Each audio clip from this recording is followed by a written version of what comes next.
تو نماز نہ ہوگی. پہلے دیکھا جائے گا کہ تیمم کرنے کی شرائط پوری ہو رہی ہے نہیں.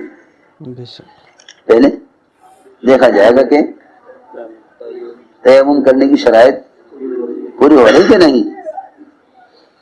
دیکھو میری بات توجہ سننی پڑے گی.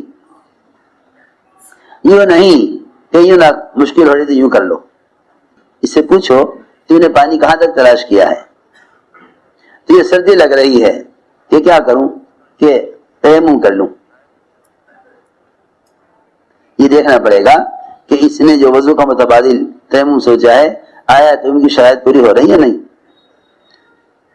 سارے احکام میں یہی طریقہ ہے. سارے احکام میں یہی طریقہ ہے. کمائی کے نقشوں میں جاتے ہیں, ذرا سا قانون سامنے آیا, ذرا سی رکاوٹ سامنے آئی, فوراً حرام کی طرف پلٹ گئے. فوراً حرام کی طرف پلٹ گئے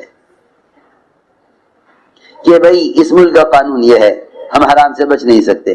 سوال اس کا نہیں کہ آپ حرام سے بچ نہیں سکتے, سوال اس کا ہے کہ آپ نے حرام سے بچنے کے لیے کیا کوشش کی. حرام سے بچنے کے لیے کیا کوشش کی.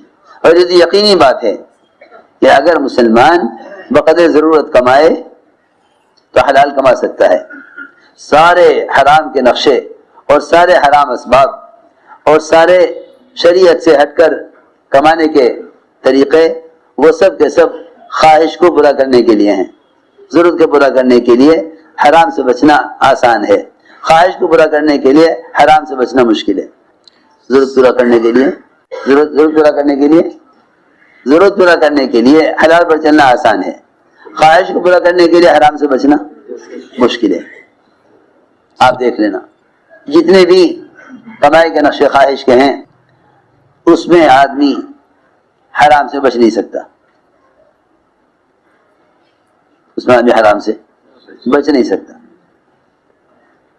تو فرمایا من یتق اللہ یجعل لہ من امرہ یسرا, کہ جو کمانے کے نقشوں میں اپنے آپ کو حرام سے بچاتے ہیں ہم ان کی کمائی کے نقشوں میں سہولت اور آسانی پیدا کر دیتے ہیں.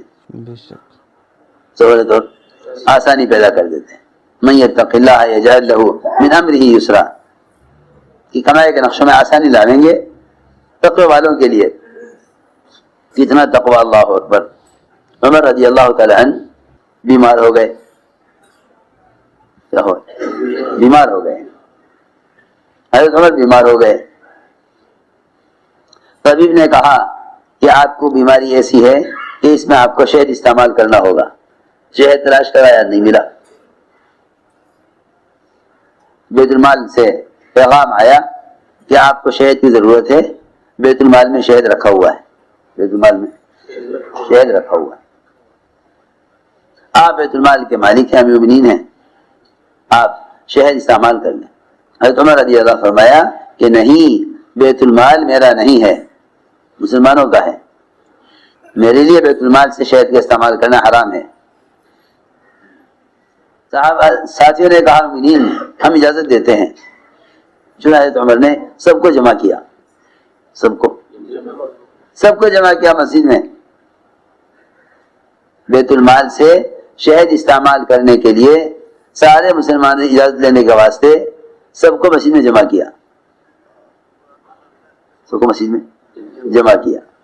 فرمایا کہ مجھے طبیب نے شہد استعمال کرنے کے لیے کہا ہے, ایک ایسی بیماری ہو گئی ہے, لیکن بیت المال میرا نہیں ہے اور بیت المال میں شہد رکھا ہوا ہے. اگر تم سب مسلمانوں کی خوشی سے اجازت ہو تو میں اس کو استعمال کر سکتا ہوں, ورنہ میرے لیے حرام ہے.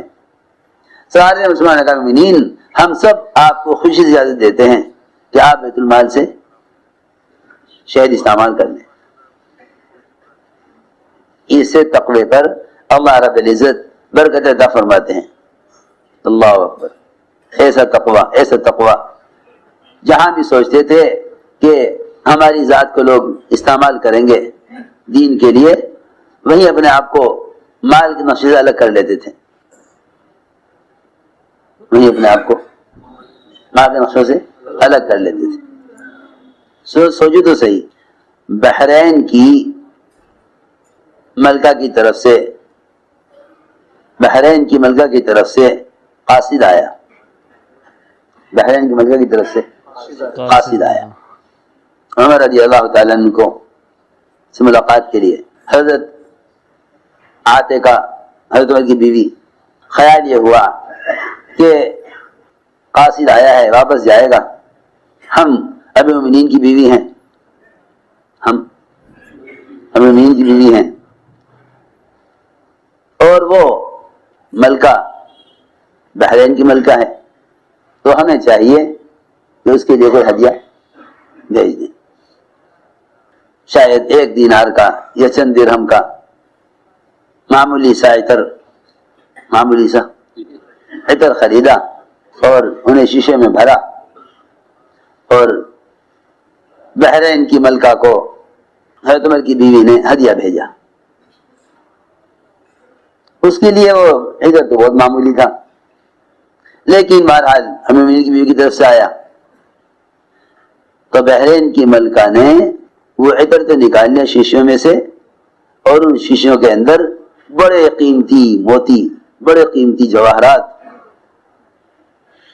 جن کی بڑی قیمت بنتی تھی، وہ سارے شیشے میں بھر کر حضرت عمر کی بیوی کے لیے ہدیہ بھیجا۔ آپ نے ہمیں ہدیہ بھیجا، ہم بھی آپ کو ہدیہ بھیجیں گے۔ انہوں نے ہدیہ بھیجا چند درہم کا عطر خرید کر، معمولی بہت۔ وہاں سے ملکہ نے حضرت امیر المؤمنین کی بیوی کے لیے قیمتی جواہرات، قیمتی موتی،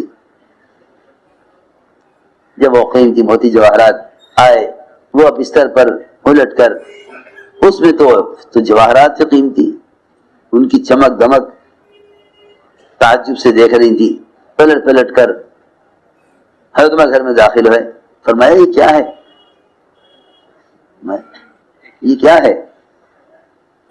انہوں نے کہا کہ میں نے بحرین کی ملکہ کو عطر بھیجا تھا ہدیے میں، اس نے مجھے ہدیہ بھیجا ہے۔ دوستو یہ آپ بیان سن رہے تھے حضرت جی مولانا سعد صاحب کا آپ کے اپنے یوٹیوب چینل عالمی مرکز پر۔ دوستو آپ حضرت جی مولانا سعد صاحب اور مرکز نظام الدین کی ہر نئی اپڈیٹ جاننے کے لیے، حضرت جی مولانا سعد صاحب کے نئے بیان سننے کے لیے، مرکز نظام الدین کے اندر جو بھی نئے بیان ہو رہے ہیں یا جو بھی نئی اپڈیٹ ہے، انہیں جاننے کے لیے ہمارے چینل عالمی مرکز کو سبسکرائب ضرور کریں۔ ہم آپ کی خدمت مرکز نظام الدین کی ہر نئی اپڈیٹ اور حضرت جی مولانا سعد صاحب کے لیٹسٹ بیان اور مرکز نظام الدین کے لیٹسٹ بیان جو بھی بیان ہوتے ہیں وہ آپ کی خدمت میں رکھتے رہیں گے انشاءاللہ۔